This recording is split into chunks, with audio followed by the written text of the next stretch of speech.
Ok, buenos días, somos el equipo número 6 y vamos a hablar de la etapa número 1. Somos el equipo 6 y está conformado por Valeria Osornio, por Javi, por Priscila y por Sofía. Y por mí, Carolina Orozco.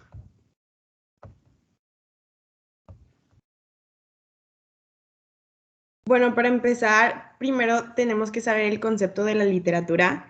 ¿Qué significa la palabra literatura? Significa, ahí puedes ver donde dice literatura, que es un arte de crear obras de características ficcional a través del lenguaje estético. Funciona como una estética. Luego están dos funciones que son las funciones y propósitos de la literatura.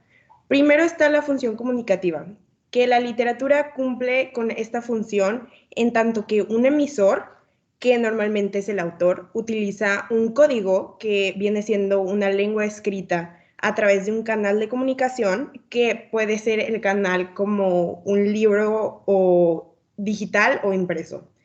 Esto es para enviar un mensaje, que el mensaje viene siendo una obra literaria, a un receptor, que viene siendo el lector, en un determinado contexto, que el contexto viene siendo la ficción.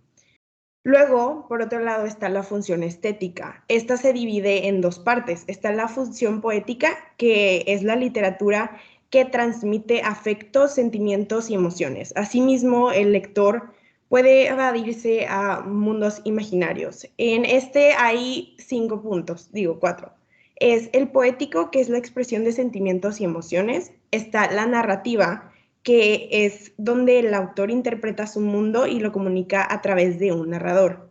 Luego está la dramática, que representa una experiencia mediante el diálogo, valiéndose de un código verbal y extraverbal, que normalmente se usa el escenario, utilería, etc. Luego está el musical, que es parte del lenguaje literario, es el ritmo, ya sea el verso o la prosa, al ser un lenguaje estético.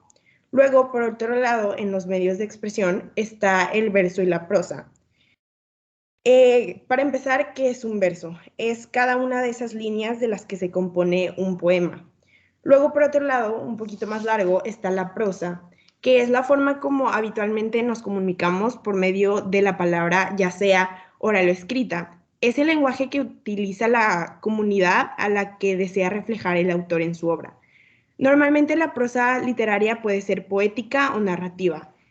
Hay dos tipos de narradores, que ahí puedes ver que es el narrador extradiegético, perdón, y es aquel conocido también como un omnisciente, o sea, que sabe todo de la historia, pero no aparece, nada más la puede narrar.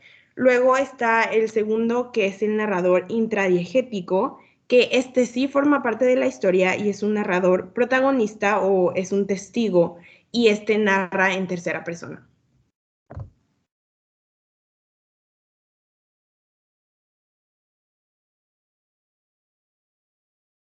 El texto literario. Los textos literarios generalmente se dividen en dos. En el expositivo, que son aquellos que informan de una manera objetiva un hecho, y el literario, que son los que tienen un carácter ficcional, se basan en la imaginación. Ya todo eso de los cuentos y que se conforman de personajes y demás. En ese está el lenguaje literario, que en la literatura utiliza un lenguaje poético para embellecer la obra, para darle un poco más de vida, por así decirlo. Está el lenguaje figurado y la figura retórica. Dentro de esas están los diferentes ejemplos. Por ejemplo, el primero es la anáfora, que es la repetición de palabras al inicio de cada verso. Por ejemplo, porque te quiero a ti, porque te quiero. En sí, las palabras que se repiten es porque te quiero. El elipsis es la omisión de un elemento cuyo sentido se sobreentiende. La antítesis contrapone una frase a otra de significado opuesto y realza la idea. Esto para dar un poco más de enfoque a la idea que se quiere dar. El hiperbatón altera el orden normal de los elementos oracionales. El hipérbole exagera un concepto al maximizarlo o minimizarlo. La metáfora expresa una idea por otra como semejanza a esa idea. Esta es la más usada, la más famosa, se podría decir, Por ejemplo, en las imágenes está unos labios y una fresa. Es la típica de tus labios son de fresa, dándole el ejemplo de que son muy rojos, por decirlo. Y está la paradoja, que reúne dos ideas que en apariencia se contradicen.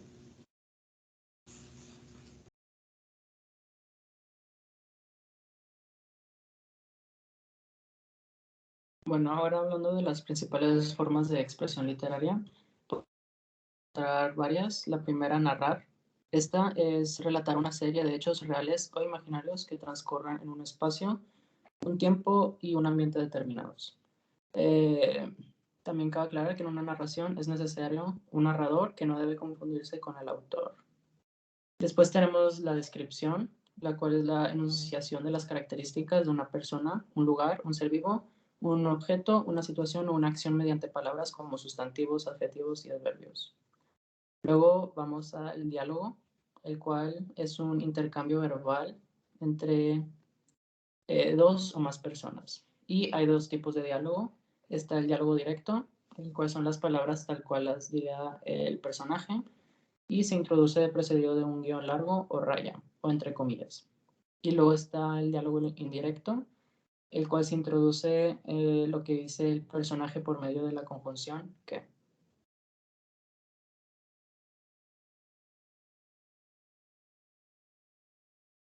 Luego vamos a principales géneros literarios. De acuerdo con las características de expresión o presentación que tienen en común, los textos literarios se clasifican en géneros y subgéneros. Estos textos literarios son 4. El primero, género lírico, el cual expresa emociones y sentimientos del autor, y lo vemos en poemas, elegías, sonetos, redondillas, canciones populares y cultas.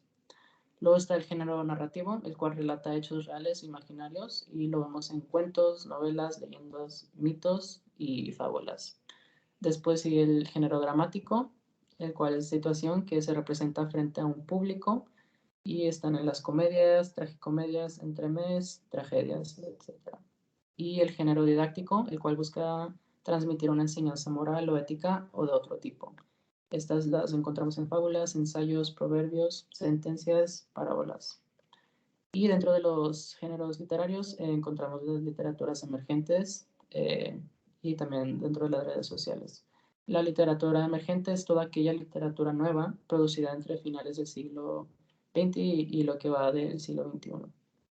Y en las redes sociales como Twitter, Facebook, WhatsApp y otras, o mediante blogs de internet y videos subidos a YouTube, es posible hallar textos literarios escritos por autores profesionales o aficionados que tienen algo que decir.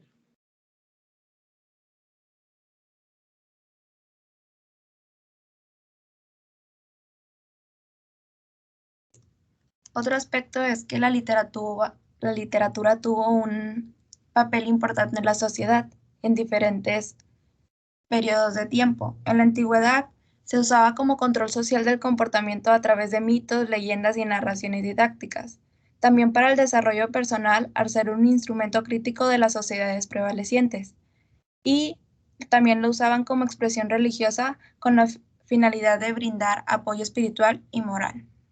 En la Edad Media, pues también se usaba como control moral mediante leyendas religiosas, relatos de aparecidos que son condenados a penar después de la muerte por su mal comportamiento. También para educar cuando nacen los primeros textos didácticos de consulta y de divulgación del conocimiento. Por último, informar a través de edictos y canciones de juglares que llevaban las noticias versificadas de los acontecimientos más recientes. Y por último, en la edad moderna y contemporánea, esta le permitía al ser humano imaginar mundos paralelos, ideales en el cual se pueda evadirse mentalmente. También invitaba a la reflexión de un tema en particular, lo cual impulsaba el desarrollo personal del lector. Y por último, difundía el conocimiento de diversa índole, científico, cultural, histórico, filosófico, etc.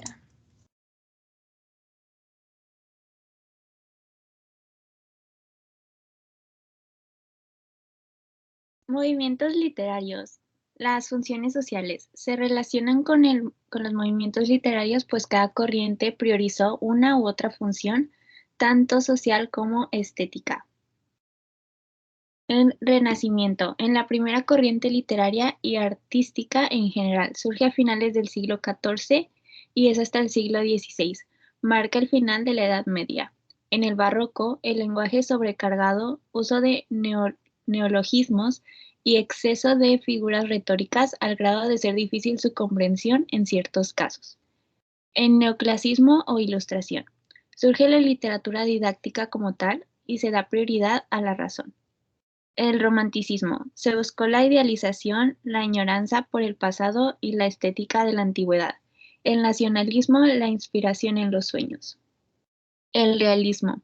Reprodujo fielmente la realidad social y los caracteres del individuo. El Neutralismo. Derivado del realismo, el neutralismo consideraba que la realidad del individuo respondía a su herencia social y económica.